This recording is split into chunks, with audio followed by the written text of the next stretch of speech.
कास पठारचा हा व्हिडिओ खास आहे, कारण कास पठार जायचं तर मनात असंख्य प्रश्न असतात। सध्या पहिला पडलेला प्रश्न म्हणजे फुलांचा सीझन आहे का, आम्हाला जायचं असेल तर कसं जायचं। कास पठारला 3 ते 4 ग्राउंड आहेत, मग 4 ग्राउंड पैकी सध्या कोणत्या ग्राउंडला आधी व्हिजिट करायची, तसेच याच्याच बरोबर आजूबाजूला कोणती ठिकाणं फिरण्यासारखी आहेत, हे सारे असंख्य प्रश्न तुम्हाला पडले असतील आणि या प्रश्नांची उत्तरं पाहिजे असेल तर हा व्हिडिओ पूर्ण बघा। कास पठारला समोर आल्यानंतर कास पठारच्या जवळच ही वन विभागाची चौकी आहे। तुम्हाला प्रश्न पडला असेल की आम्ही जर ऑनलाईन तिकीट नाही बुक केलं तर या ठिकाणी आम्हाला एंट्री मिळेल का, तर नक्कीच मिळेल। त्यासाठी समोर बघताय या चौकीमध्ये हे पहारेकरी आहेत। या ठिकाणी आल्यानंतर ते विचारतात की तुम्ही तिकीट काढलेलं आहे का, जर काढलं नसेल तर या ठिकाणी आपल्याला प्रति व्यक्ती 150 रुपये याप्रमाणे तिकीट भेटतं। लहान मुलांसाठी तिकीट नाहीये आणि 150 रुपयाचं तिकीट घेतल्यानंतर आपण समोर गाडी पार्क केल्यानंतर आपल्याला बसेस लागतात। त्या बसेस फ्री ऑफ कॉस्ट आहेत, म्हणजेच त्याची जी कॉस्ट आहे ते 150 रुपयामध्ये इन्क्लूड आहे। त्या बसद्वारे आपण बसमध्ये चढल्यानंतर पुन्हा आपल्याला घेऊन येतात ग्राउंड नंबर 3 वरती।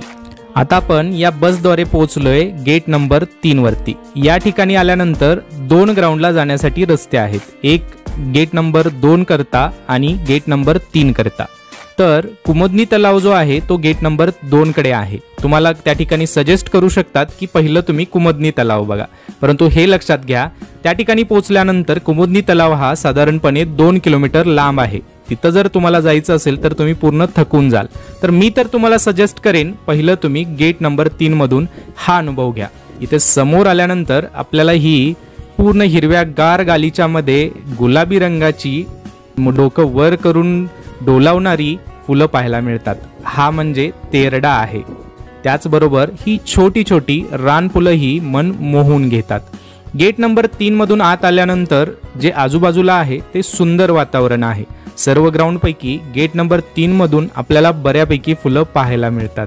खरंच कास पठार म्हणजे केवळ फुलं नसून या ठिकाणचं वातावरण जे आहे खूप आल्हाददायक आहे। या ठिकाणी आल्यानंतर निसर्गाच्या अगदी सानिध्यात आणि अगदी जवळ आलेल्याचं भास होतो आपल्याला।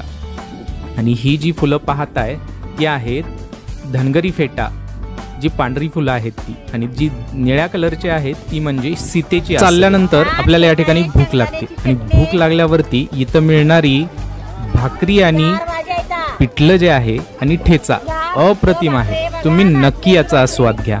ह्या आजीने दिलेली नाचणीची भाकरी, पिठलं आणि ठेचा अप्रतिम टेस्ट होती याची, तुम्हीही नक्की ट्राय करा।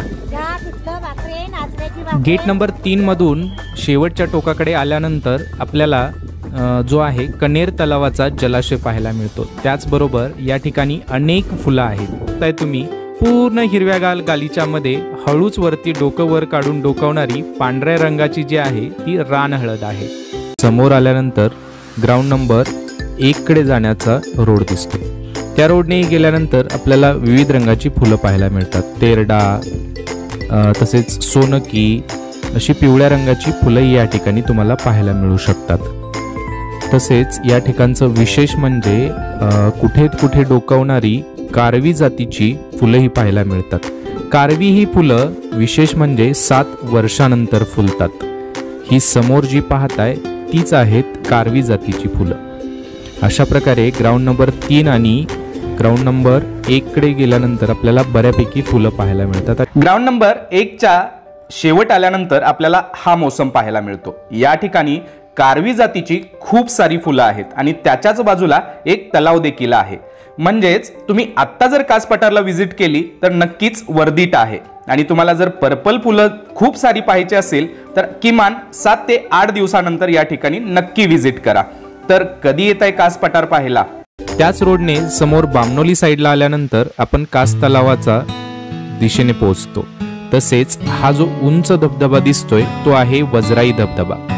कास तलावाच्या समोर आल्यानंतर भांबवली गावाच्या जवळ हा धबधबा आहे आणि हा धबधबा खूप नयनरम्य आहे। या ठिकाणी तुम्ही येऊन आनंद घेऊ शकता।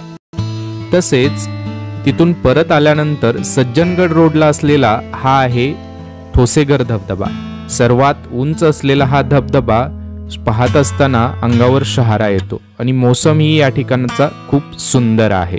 हे सगळे ठिकाणं आपण एक दिवसामध्ये एक्सप्लोर करू शकतो। साताऱ्याच्या अगदी जवळ असलेली ही ठिकाणं एकदम बेस्ट आहेत। एक दिवस फॅमिली ट्रेकिंगसाठी आणि फॅमिली ट्रिपसाठी बेस्ट ठिकाणं आहेत। तर चला लवकरच निघा आणि हा सीझन मिस होण्याच्या आधी एन्जॉय करा।